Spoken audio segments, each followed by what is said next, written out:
مرحبا، ازيكم يا جماعة؟ يا رب تكونوا بخير وصحة وعافية. رجعت تاني لقناة عزة السودان، وصراحة الليلة أنا مبسوطة جدا جدا إنه أنا رجعت للقناة مرة تانية، وقعدت قدام الكاميرا عشان أصور فيديو جديد للقناة، وكأنه طبعا أول مرة أصور فيديو للقناة، يعني حتى نسيت يعني إنه أقف قدام الكاميرا وأقول حاجة.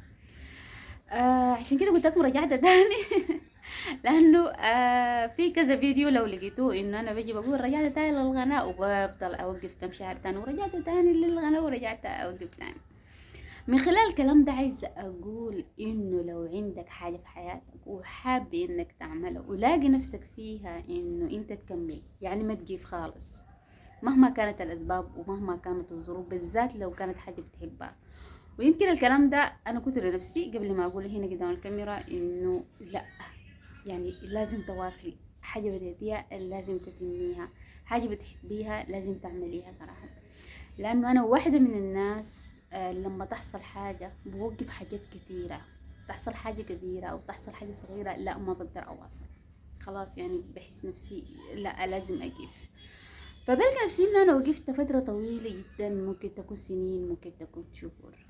عشان كده لو انت زيي ما تعمل كده، عندك اي حاجة حابب انه تعملها قوم اعملها على طول، قوم هسي. عندك اي حاجة خدتها في راسك لها اسبوع لها شهر لها سنين، على طول قوم على حيلك واعملها. لانه الحاجة دي صراحة بتخلينا واقفين وقفة طويلة، ونبدأ حاجة وما نكملها، نبدأ حاجة وما نكملها، هنفضل كده في دوامة ما بتخلص. عشان كده يلا قوم على حيلك يلا قوم على حيلك، الحاجة اللي عايز تعملها يلا قوم اعملها. اهو انا قمت الحاجة اللي داير اعملها، قمت الحمد لله ان انا عملتها. بتمنى صراحة انه انا اواصل واقدر اكمل، لانه احب جدا انه انا اقعد قدام الكاميرا واقف قدام الكاميرا واصور واعمل فيديو. الحاجات دي من الحاجات اللي بتخلي نفسيتي جدا مرتاحة، من الحاجات اللي جدا انا احبها. عشان كده قررت انه انا اعمل اي حاجة انا بحبها، وحامل فلوقات كتيرة عن اي حاجة. يعني ما اي حاجة لازم زي ما انا عايزة، لا، مرات بتكون انت مخطط لحاجات معينة وبتجي حاجات بتخرب لك الحاجات اللي انت اصلا مخططة. لا عشان كده لا، نعمل اي حاجة وخلاص. فهمتوا؟